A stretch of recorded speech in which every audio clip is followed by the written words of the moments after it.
Cycle സവാരിയെ പറ്റി 10 വാചകം എഴുതാൻ പറഞ്ഞത് എഴുതിയോ? എഴുതി സാർ. ഇതാ. ഞങ്ങൾ രണ്ടാളും കൂടി സൈക്കിളിൽ ചന്തയ്ക്ക് പോവുകയായിരുന്നു. വളവ് തിരിഞ്ഞപ്പോൾ സൈക്കിൾ ഒരു മീൻ വിൽപ്പനക്കാരിയുടെ പിന്നിൽ ഇടിച്ചു. ഇത് 2 വാചകമേ ആയുള്ളല്ലോ. 10 വാചകമാ വേണ്ടത്. ബാക്കി വാചകങ്ങൾ ആ സ്ത്രീ പറഞ്ഞതാ. അതിവിടെ എഴുതാൻ പറ്റിയല്ല. വക്കീൽ സാറ് ഇന്ന് വീട്ടിലുണ്ടാവൂലേ? ഉണ്ടാകും. എന്നതാ കാര്യം? കുറച്ച് നിയമം വശങ്ങൾ അറിയാനെ കൊണ്ട് ഒരാള് വരും. ഫീസൊക്കെ മാന്യമായിട്ട് തരും. ഞാൻ നിങ്ങളെ കുറിച്ച് ഒത്തിരി പൊക്കി പറഞ്ഞിരിക്കണ്. കാര്യമായിട്ടൊന്ന് കണ്ടോളി. ഈ ഷർട്ടയിൽ കഞ്ഞി മുക്കരുതെന്ന് ഞാൻ പല വട്ടം പറഞ്ഞിട്ടുള്ളതാ. കന്നുകാലികൾ പുറകെ നിന്ന് മാറുകയല്ല, അറിയാവോ? അതിനിവിടെ എവിടെ കഞ്ഞി വെള്ളിരുന്നിട്ടാ? അപ്പാ, കാതറിക്ക പറഞ്ഞ കക്ഷി വരുന്നുണ്ട്.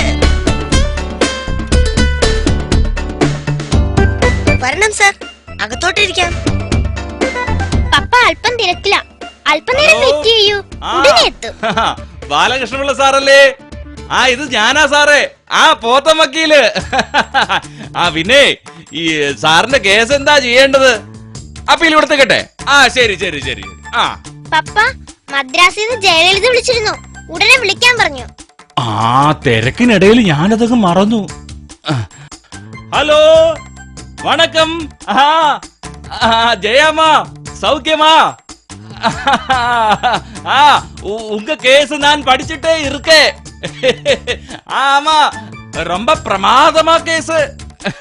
பட் நான் என்ன பண்ணும், இப்போ ഞാൻ கொஞ்சம் பிஸி ஆயிட்டு இருக்கேன்.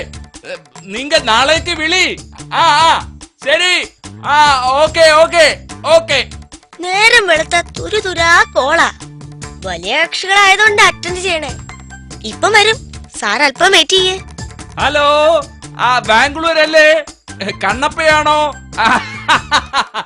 ഇത് ഞാനാ, പോത്തൻ വക്കീല്. അതെ അതെ അതെ. പിന്നെ ഈ കൊലക്കേസിൽ നിങ്ങളെ വെറുതെ വിട്ടു. Okay okay okay. പിന്നെ ഇതൊക്കെ എന്റെ ഒരു ജോലിയുടെ ഭാഗമല്ലേ. ശരി ശരി ശരി ശരി. ആന്റിപ്പേട്ടി കൊലക്കേസ് കേട്ടിട്ടില്ലേ? അതാ. അതെ, എനിക്ക് ഇത്തിരി തിരക്കുണ്ട്. അതിനെന്താ, വന്നോളൂ വന്നോളൂ. ഈ തിരക്ക് ഇവിടെ എന്നും പതിവുള്ളതാ. കൺസൾട്ടിംഗ് ഫീസ് 500 രൂപ ചോദിക്കണമെന്ന് പറഞ്ഞിട്ടുണ്ട്. ഫീസ് കിട്ടുമ്പോ കൊടമേടിക്കാന്ന് പപ്പ സമ്മതിച്ചു. ഇരിക്കണം. കേസ് എന്താണാവോ? അത് ഫോൺ നോക്കാതെ പറയാൻ പറ്റിയല്ലേ. ഫോൺ നോക്കാതെയോ? കോടതിയിലെ കേസിന്റെ കാര്യത്തിനല്ലേ വന്നത്? ഈ ഫോൺ കേടാണെന്ന് അറിയിച്ചിരുന്നു. അത് നന്നാക്കാൻ വന്നേ.